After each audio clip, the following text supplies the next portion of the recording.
안녕하세요. 추석 명절이 상당히 기네요. 이제 거의 끝 무렵에 오고 내일은 전부 다 새로운 각오로 연휴를 끝내고 각자의 업무에 복귀할 때가 되었습니다. 원래 연휴가 길어지면은 더 편안하게 쉬기보다는 다시 일에 복귀할 때가 더 사실은 육체적으로 정신적으로 더 스트레스를 느낀다고 하는데, 어쨌든 풍성하고 상당히 여유로운 한가위가 되기를 바랍니다. 오랫동안 여러분들 뵙지를 못했는데, 오늘 첫 번째 얘기는 지난 7일 평양에서 개최된 북한의 노동당 중앙위원회 전체 회의에서 나타난 김정은의 향후 통치 방향에 대해서 좀 얘기를 나눠보고 싶습니다. 7일 평양에서 개최된 것은 노동당 중앙위원회의 7기 2차 회의였습니다. 우리로 치면 제7대 국회라는 뜻이죠. 여기에서 보여준 특징이 한 7, 8가지가 되는데, 이미 기사로 많이 나와서 새로운 건 아닙니다만, 역시 믿을 사람은 식구뿐이다 라는 게 가장 크게 드러난 하나의 현상이라고 전부 입을 모아 얘기하고 있습니다. 다른 얘기가 아니라 작년 5월 제7차 노동당 전당대회를 할 때에 김여정의 당 서열은 43위였습니다. 물론 핵개발을 총책임을 진 홍성무라든가 박도춘 같은 군수공업부장보다도 훨씬 더 위치가, 군수공업비서보다도 훨씬 위치가 높았습니다. 그럼에도 불구하고 그 43위를 이번에는 훌쩍 더 뛰어넘어서 중앙당 정치국에 들어왔다라는 것, 상당히 큰 의미를 지금 부여하고 있습니다. 사실 김정은이가 둘러봐도 의지할 데가 아무도 없죠. 자기 손으로 고모부도 죽이고, 또 가장 자기가 아끼던 식구들을 차례차례로 다 잘라내고, 아버지 김정일이 하던 때와는 상당히 다르게 자기 통치 기간 불과 5년 정도 조금 남짓한 데에 인민무력부장, 우리로 치면은 국방부 장관을 5번이나 갈아치우고, 또 합참의장이라 할 수 있는 참모 부장을 실제로 4차례째 새로운 사람을 쓰고 있다는 것 자체가, 군의 기강 자체를, 사실은 물론 공산당에서는 군이라는 게 당의 군이기 때문에 군은 당의 하나의 예속물 내지는 도구에 불과하지만, 그래도 어쨌든 충성을 한 줄기로 가지고 하지 못하고 계속 김정은의 눈치에 따라서 움직여야 하는 모습을 그대로 드러낸 게 지난 4, 5년간의 김정은의 통치 방향이었습니다. 그래서 김여정은 작년 7차 노동당 대회를 할 때에 보여준 것처럼 무대에서 가장 바쁘게 왔다 갔다 하고, 꽃다발도 오빠에게 직접 전해주고, 이런 여러가지 모습을 통해서 이미 북한 내에서 실세 중에 실세로 나오고 있습니다만은, 드러내고 있지만, 이때까지는 당의 선전선동부, 그 다음에 조직 지도부에서 부부장 위치를 가지고 있었습니다만, 중앙 정치국으로 들어가면서 훨씬 더 실질적인 목소리를 내고, 옆에서 사이드 어시스턴트 하는 게 아니라 실질적인 정책에 대한 목소리를 입력할 수 있고, 오빠에게 일거수일투족 이 돌아가는 정책에 대해서 얘기할 수 있는 그런 자리에 오게 된 것입니다. 둘째 특징으로 보면은 아버지 시대 때부터 역시 기용하던 사람을 기용하지 않을 수 없게 된 겁니다. 물론 김기남 같은 선전선동부와 그 다음에 조직 지도부에서 수십 년간 그 할아버지 때 김일성 때부터 지금까지의 당을 위해서 충성을 다하면서 거의 90이 되도록, 올해 90쯤 될 겁니다. 90이 되도록, 작년이 89이었으니까 90이 되도록 온 몸과 마음을 다 바쳐, 열정을 바쳐, 머리와 가슴까지 바쳐 충성을 해온 사람, 그 다음 최태복 같은 국가인민대회의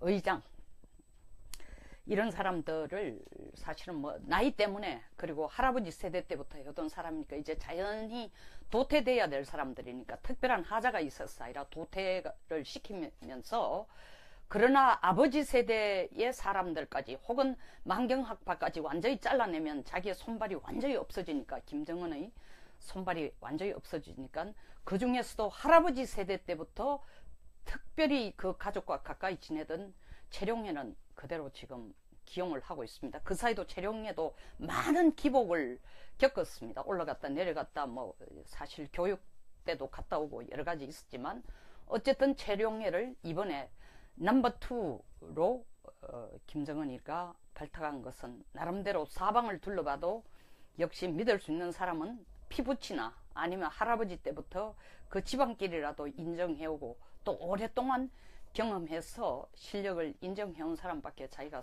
손을 뻗칠 수밖에 없다라는 결론을 내린 것을 보여줄 수 있습니다.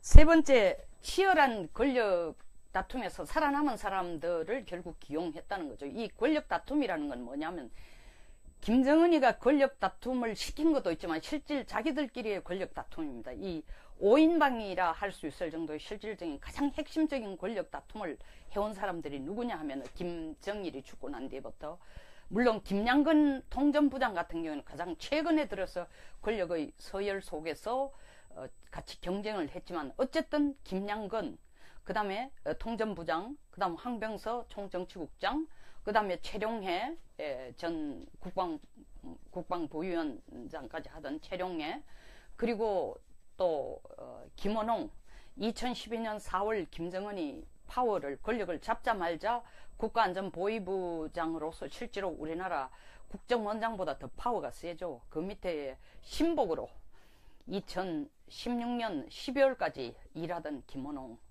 그리고 김영철, 김양근의 뒤를 이어서 통전부장이 된 김영철 이 5사람의 치열한 물론 그 외에 뭐 현영철 뭐 여러 사람이 있습니다만은 황병서를 중심으로 해서 다른 한쪽은 김원홍을 중심으로 해서 양쪽 거의 양대산맥이라 하면 이상하지만 양쪽에서 치열하게 김정은에게 충성 경쟁을 하던 파들이었습니다. 5명이었습니다. 그러다가 김양근이가 가장 먼저 죽죠. 2015년 12월 29일입니다. 이상하게 북한에서는 이렇게 연말에 전부 죽는 것 같아요.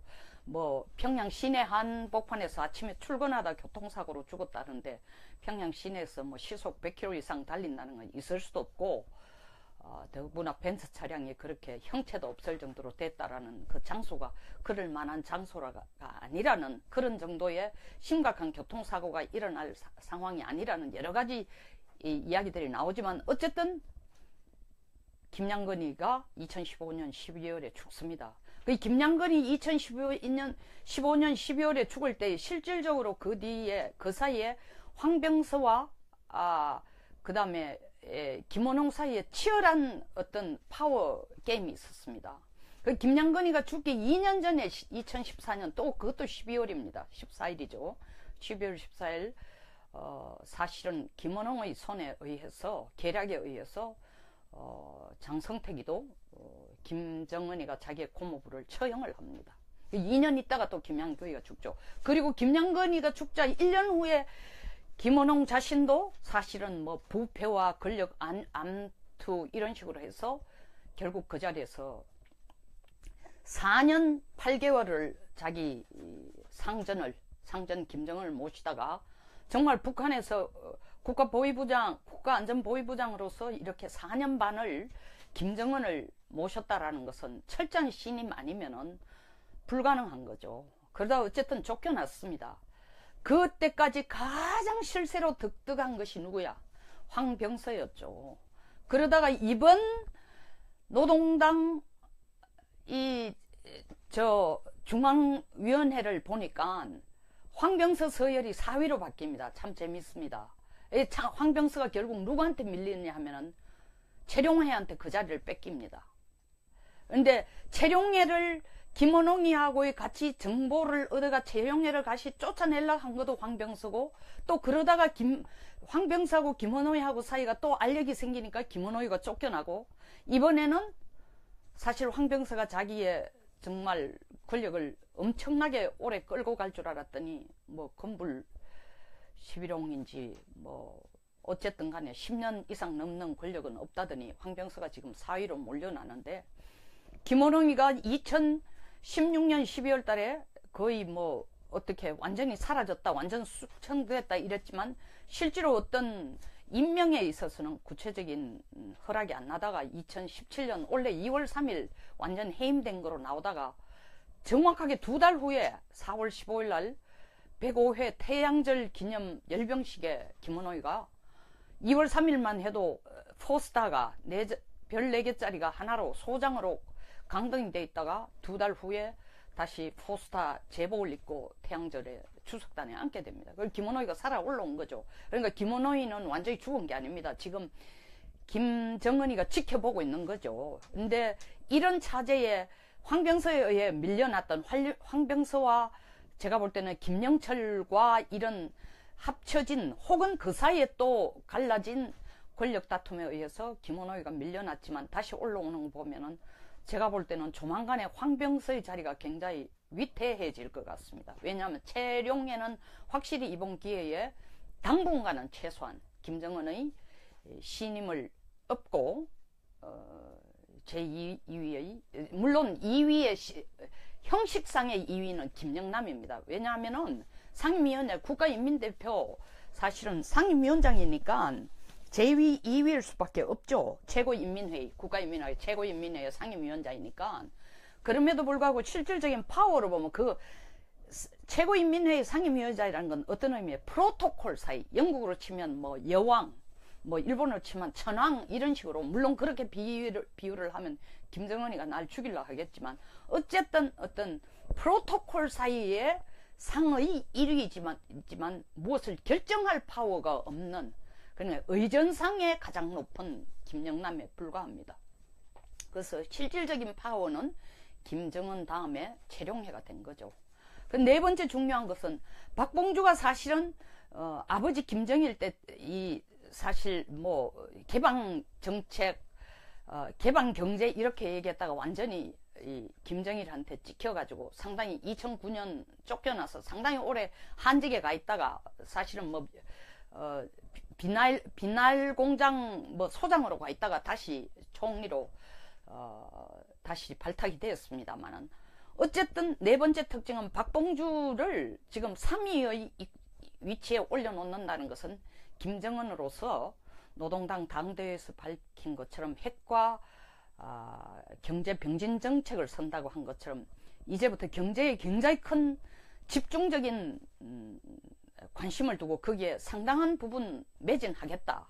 왜냐하면 이제 밖으로 보여줄 건 거의 다 보여줬습니다. 미국이 불편할 정도로, 미국이 위협을 느낄 정도로까지 했으면 대외적으로 쇼하는 것은 김정은이 충분히 했기 때문에 이제 안에서 더 두려운 것이 인민이 더 두려워지는 것입니다. 안에서 빈부격차도 커지고 장마당이 점점 400여 개로 이상으로 활성화되면서 실제로 사람들이 자본주의에 대한, 북한 주민들이 자본주의에 대한 냄새도 맡고 맛도 보고 돈을 즐기기도 하고 이러니까 한편으로는 그런 더 나아지는 살림살이를 좋아하지만 또 다른 한편으로는 자유 경제 체제로 가는 것에 의해서 유일 영도 체제에 대한 의혹과 사실은 불신을 가질 수밖에 없기 때문에 그걸 다독거리는 게 김정은으로서는 가장 큰 문제이기 때문에 어쨌든 박봉주를 황병서보다 더 중요한, 정치는 일단 조금 뒤로 두고 경제에 더 집중을 하겠다라는 의미에서 박봉주로 3위로 올리는 건 굉장히 또 의미가 있다.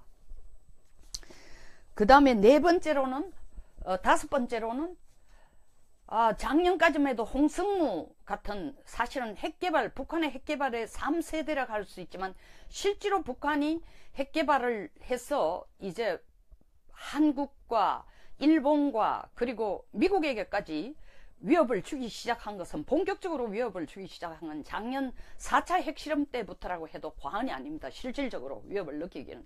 근데 4차 핵실험이 사실은 군수부장 리망근 군수공업부장이, 리망근이 군수공업부장, 김춘섭 뒤를 이어서 군수공업부장이 되면서 그게 2016년 1월 초입니다. 그러니까 1월 6일 4차 핵실험 하기 직전에 된 거죠.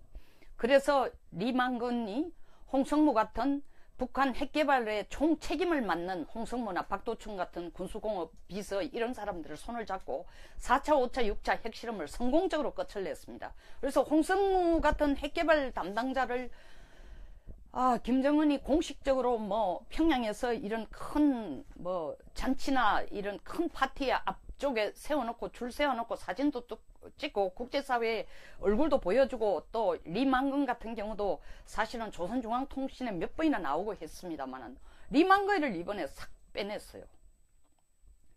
그 얘기는 다른 말로 하면 핵 실험은 이제 거의 안 할 것 같습니다. 진짜 6번 핵실험으로서 핵은 이제 어느 정도 됐다고 확신을 갖는 것 같습니다. 확신을 갖고 그리고 그 핵탄두를 가지고 실제 미사일에 장착을 해서 핵무장을 할 수 있는 준비는 거의 끝났다고 생각하니까 리만건은 뒤로 물리고 그 자리에 누구를 올렸느냐 하면 이병철을 올렸습니다. 이병철은 핵보다 미사일을 담당하던 사람인데 이 사람을 군수공업 제일부부장을 아직 군수공업부장까지로 안 올리고 제일부부장으로 두면서 이 이병철을 중앙군사위에 넣었어요.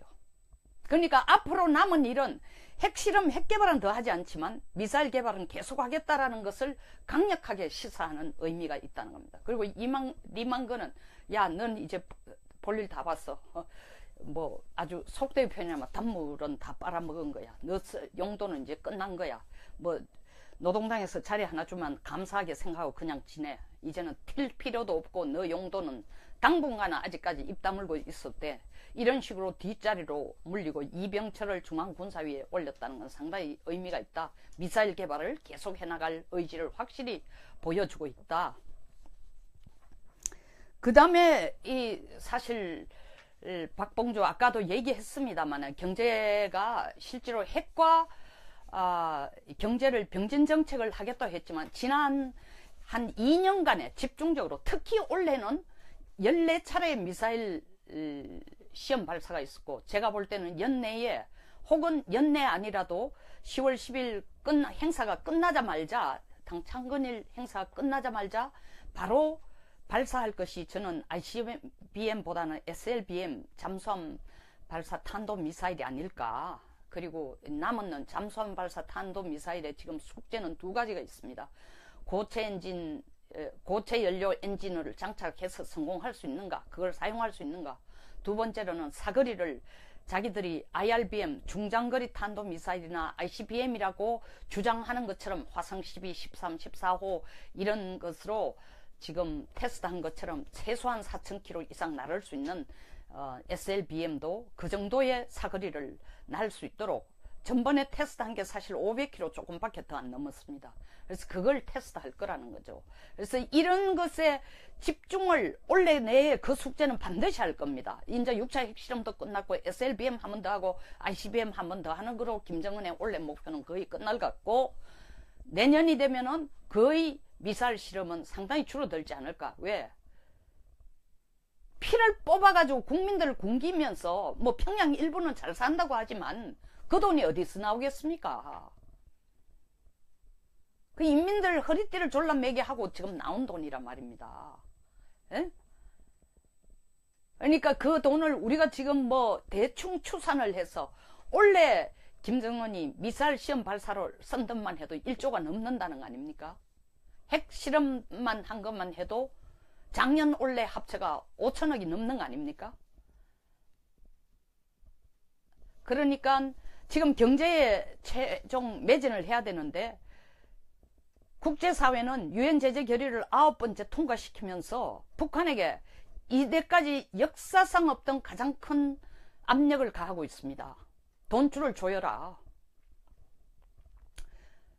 2009년 북한이 화폐개혁회가 완전히 망했습니다.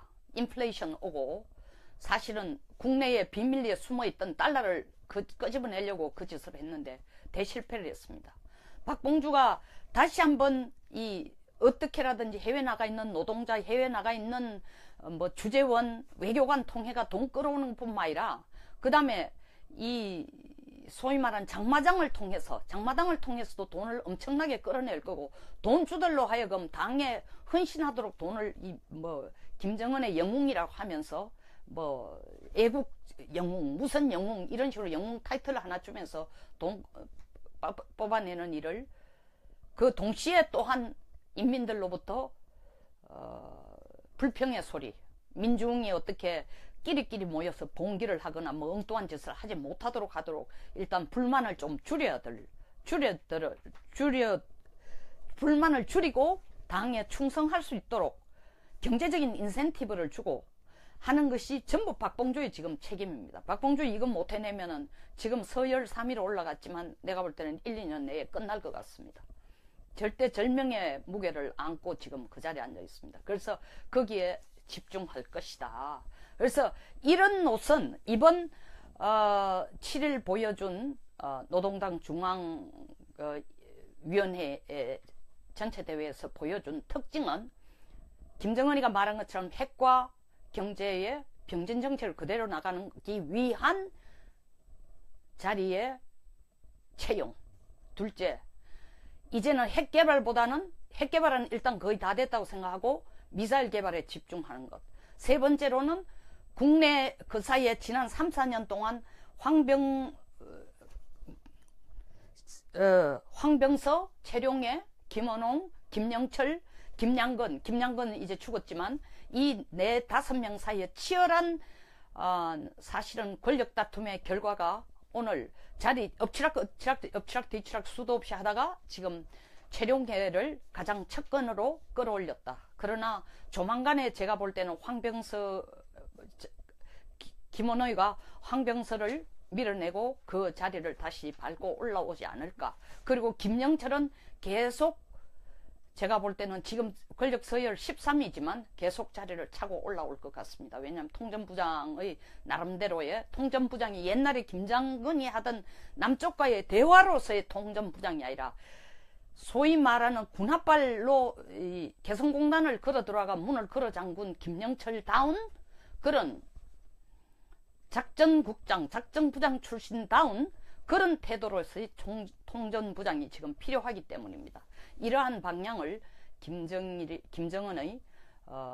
7기, 우리로 치면 7차조 최고인민중앙위원회 회의, 우리로 치면은 전당대회 겸 총국회 회의라고 할 수 있죠. 정기회의라고 할 수 있죠. 그러니까 전당대회와 같은 데서 전당대회보다는 총 국회에 7대 국회의 7기니까 7대 국회의 정기국회에서 이런 내용들을 발표한 것이나 다름없습니다.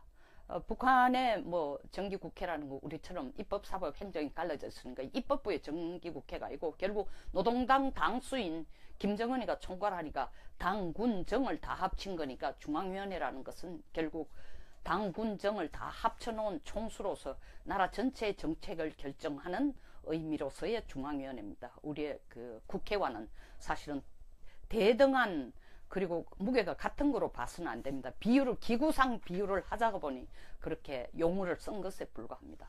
그 방향이 지난 7월에 제가 방금 설명한 것처럼 드러난 것입니다.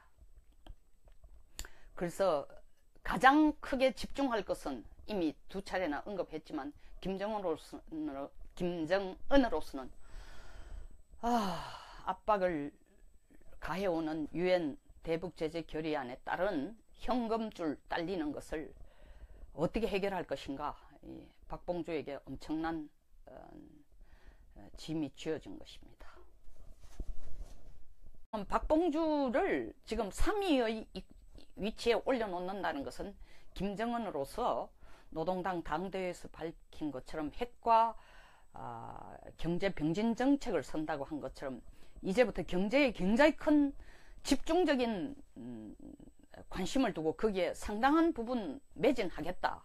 왜냐하면 이제 밖으로 보여줄 건 거의 다 보여줬습니다. 미국이 불편할 정도로, 미국이 위협을 느낄 정도로까지 했으면 대외적으로 쇼하는 것은 김정은이 충분히 했기 때문에 이제 안에서 더 두려운 것이 인민이 더 두려워지는 것입니다. 안에서 빈부격차도 커지고 장마당이 점점 400여 개로 이상으로 활성화되면서 실제로 사람들이 자본주의에 대한, 북한 주민들이 자본주의에 대한 냄새도 맡고 맛도 보고 돈을 즐기기도 하고 이러니까 한편으로는 그런 더 나아지는 살림살이를 좋아하지만 또 다른 한편으로는 자유 경제 체제로 가는 것에 의해서 유일 영도 체제에 대한 의혹과 사실은 불신을 가질 수밖에 없기 때문에 그걸 다독거리는 게 김정은으로서는 가장 큰 문제이기 때문에 어쨌든 박봉주를 황병서보다 더 중요한, 정치는 일단 조금 뒤로 두고 경제에 더 집중을 하겠다라는 의미에서 박봉주로 3위로 올리는 건 굉장히 또 의미가 있다. 그 다음에 다섯 번째로는 작년까지만 해도 홍승무 같은, 사실은 북한의 핵개발의 3세대라고 할 수 있지만 실제로 북한이 핵개발을 해서 이제 한국과 일본과 그리고 미국에게까지 위협을 주기 시작한 것은, 본격적으로 위협을 주기 시작한 건 작년 4차 핵실험 때부터라고 해도 과언이 아닙니다. 실질적으로 위협을 느끼기는.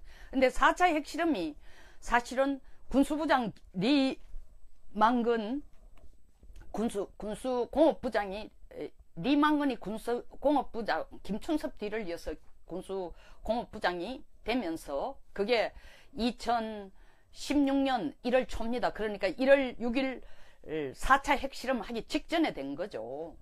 그래서 리망근이 홍성무 같은 북한 핵개발의 총책임을 맡는 홍성무나 박도춘 같은 군수공업 비서 이런 사람들을 손을 잡고 4차, 5차, 6차 핵실험을 성공적으로 끝을 냈습니다. 그래서 홍성무 같은 핵개발 담당자를 김정은이 공식적으로 평양에서 이런 큰 잔치나 이런 큰 파티에 앞쪽에 세워놓고 줄 세워놓고 사진도 찍고 국제사회에 얼굴도 보여주고, 또 리망근 같은 경우도 사실은 조선중앙통신에 몇 번이나 나오고 했습니다만 리망근을 이번에 싹 빼냈어요. 그 얘기는 다른 말로 하면 핵실험은 이제 거의 안 할 것 같습니다. 진짜 6번 핵실험으로서 핵은 이제 어느 정도 됐다고 확신을 갖는 것 같습니다. 확신을 갖고, 그리고 그 핵탄두를 가지고 실제 미사일에 장착을 해서 핵무장을 할 수 있는 준비는 거의 끝났다고 생각하니까 리망근은 뒤로 물리고, 그 자리에 누구를 올렸느냐 하면 이병철을 올렸습니다. 이병철은 핵보다 미사일을 담당하던 사람인데 이 사람을 군수공업 제일부부장, 아직 군수공업부장까지로 안 올리고 제일부부장으로 두면서 이 이병철을 중앙군사위에 넣었어요.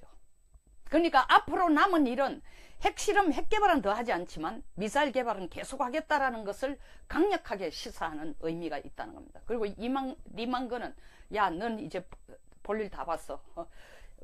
아주 속된 표현이라면 단물은 다 빨아먹은 거야. 너 용도는 이제 끝난 거야.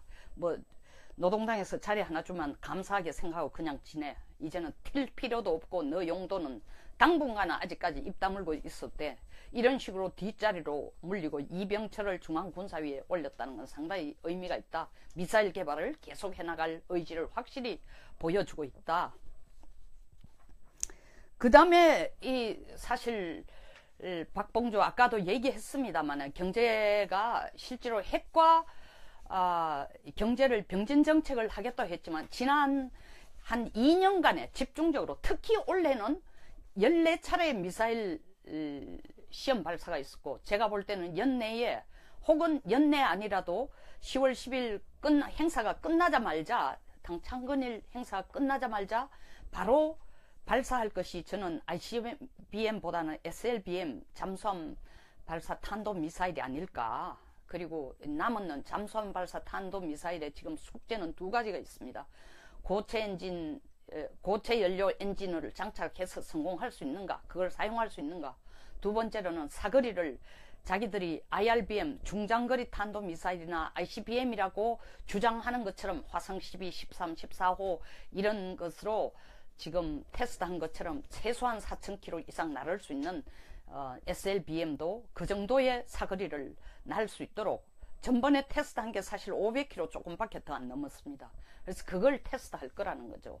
그래서 이런 것에 집중을 올해 내에 그 숙제는 반드시 할 겁니다. 이제 6차 핵실험도 끝났고 SLBM 한 번 더 하고 ICBM 한 번 더 하는 거로 김정은의 올해 목표는 거의 끝날 것 같고, 내년이 되면은 거의 미사일 실험은 상당히 줄어들지 않을까. 왜? 피를 뽑아가지고 국민들을 굶기면서 뭐 평양 일부는 잘 산다고 하지만 그 돈이 어디서 나오겠습니까? 그 인민들 허리띠를 졸라매게 하고 지금 나온 돈이란 말입니다. 에? 그러니까 그 돈을 우리가 지금 뭐 대충 추산을 해서 원래 김정은이 미사일 시험 발사를 쓴 듯만 해도 1조가 넘는다는 거 아닙니까? 핵 실험만 한 것만 해도 작년 올해 합쳐가 5천억이 넘는 거 아닙니까? 그러니까 지금 경제에 최종 매진을 해야 되는데 국제사회는 유엔 제재 결의를 9번째 통과시키면서 북한에게 이때까지 역사상 없던 가장 큰 압력을 가하고 있습니다. 돈줄을 조여라. 2009년 북한이 화폐개혁회가 완전히 망했습니다. 인플레이션 오고 사실은 국내에 비밀리에 숨어있던 달러를 끄집어내려고 그 짓을 했는데 대실패를 했습니다.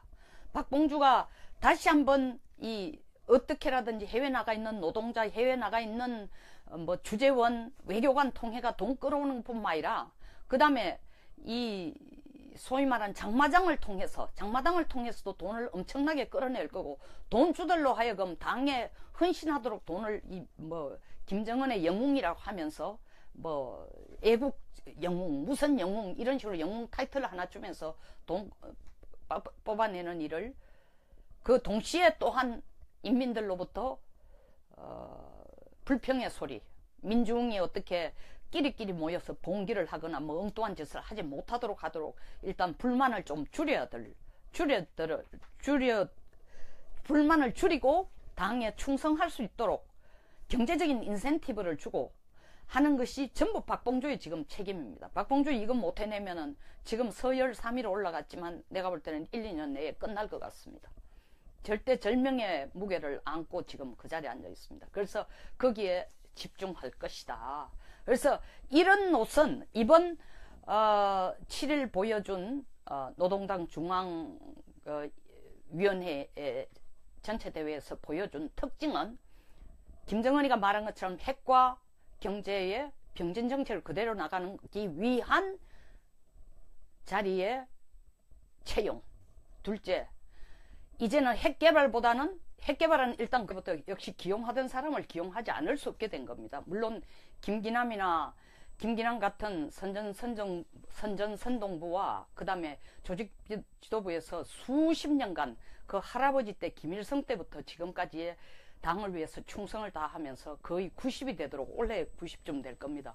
90이 되도록 작년이 89이었으니까 90이 되도록 온 몸과 마음을 다 바쳐 열정을 바쳐 머리와 가슴까지 바쳐 충성을 해온 사람 그 다음 최태복 같은 국가인민대회의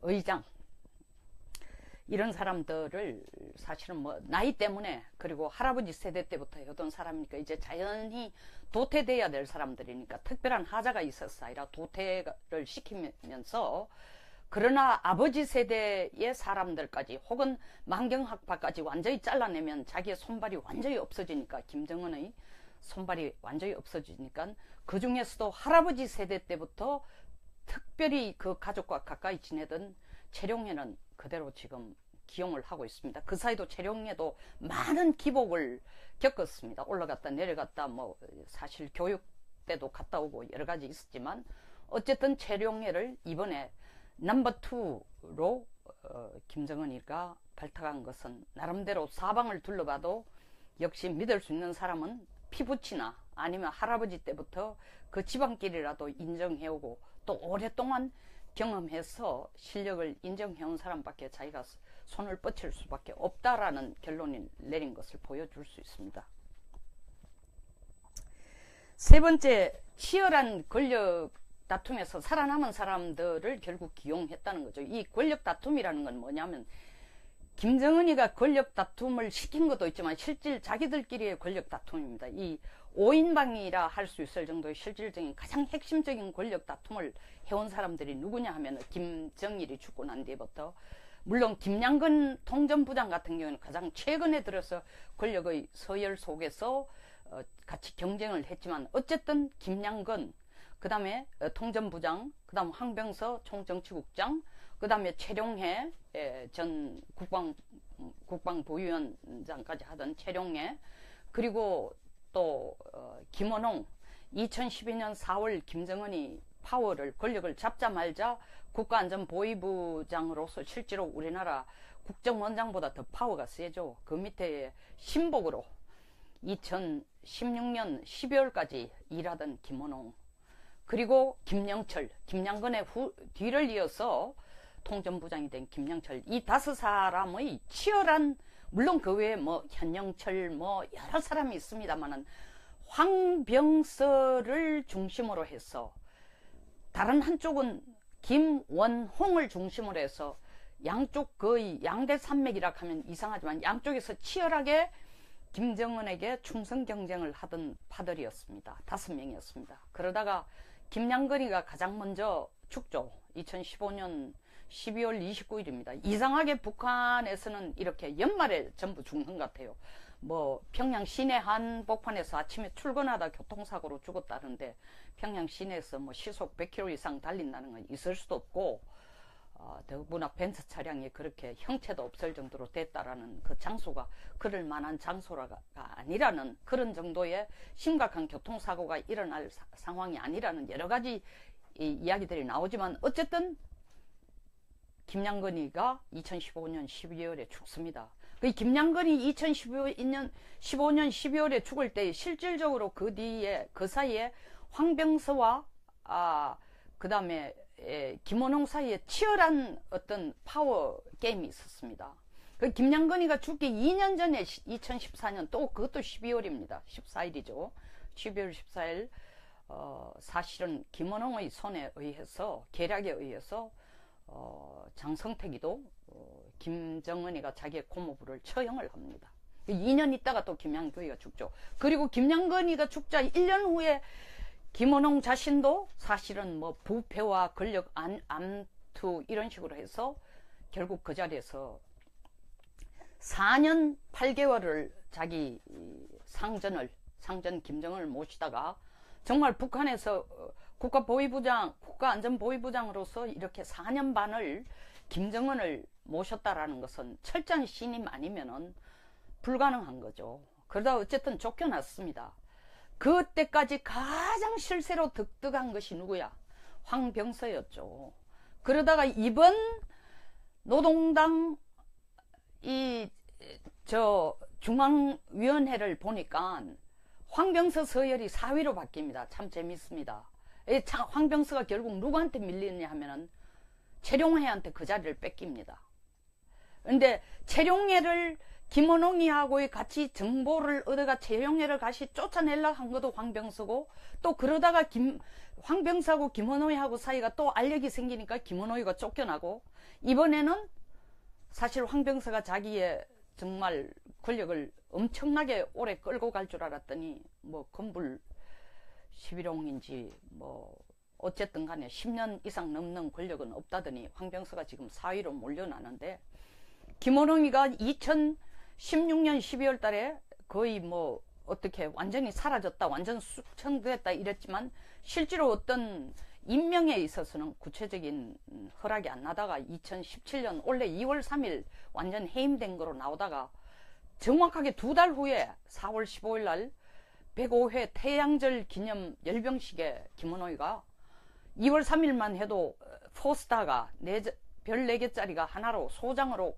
강등이 돼 있다가 2달 후에 다시 포스타 제복을 입고 태양절에 추석단에 앉게 됩니다. 그걸 김원호이가 살아 올라온 거죠. 그러니까 김원호이는 완전히 죽은 게 아닙니다. 지금 김정은이가 지켜보고 있는 거죠. 근데 이런 차제에 황병서에 의해 밀려났던 황병서와 제가 볼 때는 김영철과 이런 합쳐진 혹은 그 사이에 또 갈라진 권력 다툼에 의해서 김원호이가 밀려났지만 다시 올라오는 거 보면은 제가 볼 때는 조만간에 황병서의 자리가 굉장히 위태해질 것 같습니다. 왜냐하면 최룡해는 확실히 이번 기회에 당분간은 최소한 김정은의 신임을 얻고 제2위의 물론 2위의 형식상의 2위는 김영남입니다. 왜냐하면은 상임위원회 국가인민대표 사실은 상임위원장이니까 제2위, 2위일 수밖에 없죠. 최고인민회의, 국가인민회의, 최고인민회의 상임위원장이니까. 그럼에도 불구하고 실질적인 파워로 보면 그 최고인민회의 상임위원장이라는 건 어떤 의미예요? 프로토콜 사이. 영국으로 치면 뭐 여왕, 뭐 일본으로 치면 천황 이런 식으로 물론 그렇게 비유를 하면 김정은이가 날 죽이려 하겠지만 어쨌든 어떤 프로토콜 사이에 상의 1위이지만 무엇을 결정할 파워가 없는 그러니까 의전상에 가장 높은 김영남에 불과합니다. 그래서 실질적인 파워는 김정은 다음에 최룡해가 된 거죠. 그 네 번째 중요한 것은 박봉주가 사실은 아버지 김정일 때 이 사실 뭐 개방 정책, 개방 경제 이렇게 얘기했다가 완전히 이 김정일한테 찍혀가지고 상당히 2009년 쫓겨나서 상당히 오래 한직에 가 있다가 사실은 뭐 비날 공장 뭐 소장으로 가 있다가 다시 총리로 다시 발탁이 되었습니다만은 어쨌든 네 번째 특징은 안녕하세요. 추석 명절이 상당히 기네요. 이제 거의 끝 무렵에 오고 내일은 전부 다 새로운 각오로 연휴를 끝내고 각자의 업무에 복귀할 때가 되었습니다. 원래 연휴가 길어지면은 더 편안하게 쉬기보다는 다시 일에 복귀할 때가 더 사실은 육체적으로 정신적으로 더 스트레스를 느낀다고 하는데 어쨌든 풍성하고 상당히 여유로운 한가위가 되기를 바랍니다. 오랫동안 여러분들 뵙지를 못했는데 오늘 첫 번째 얘기는 지난 7일 평양에서 개최된 그 북한의 노동당 중앙위원회 전체 회의에서 나타난 김정은의 향후 통치 방향에 대해서 좀 얘기를 나눠보고 싶습니다.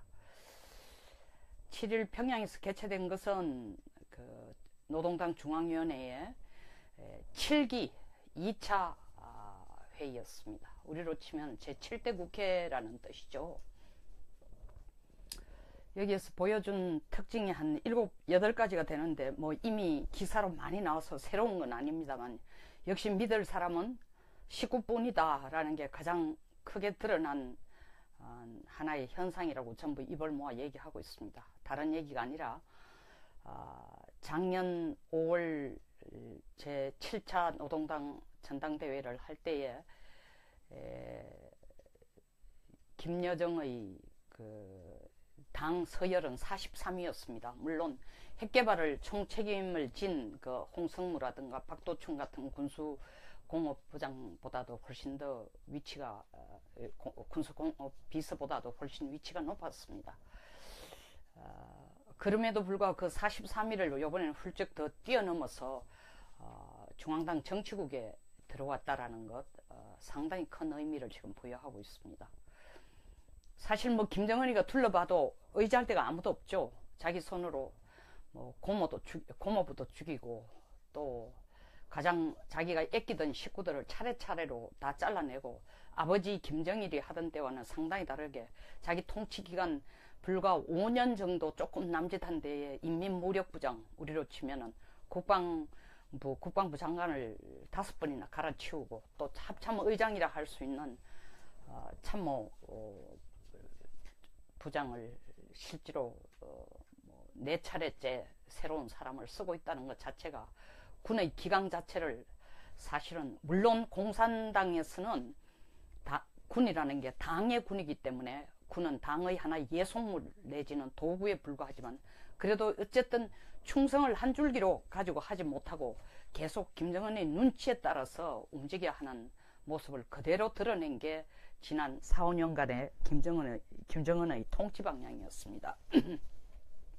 그래서 김여정은 뭐 작년 7차 그 노동당 대회를 할 때에 보여준 것처럼 무대에서 가장 바쁘게 왔다 갔다 하고 꽃다발도 오빠에게 직접 전해주고 이런 여러 가지 모습을 통해서 이미 북한 내에서 실세 중에 실세로 나오고 있습니다만은 드러내고 있지만 이때까지는 당의 선전선동부, 그 다음에 조직 지도부에서 부부장 위치를 가지고 있었습니다만, 중앙 정치국으로 들어가면서 훨씬 더 실질적인 목소리를 내고, 옆에서 사이드 어시스턴트 하는 게 아니라 실질적인 정책에 대한 목소리를 입력할 수 있고, 오빠에게 일거수일투족 이 돌아가는 정책에 대해서 얘기할 수 있는 그런 자리에 오게 된 것입니다. 둘째 특징으로 보면은 아버지 시대 때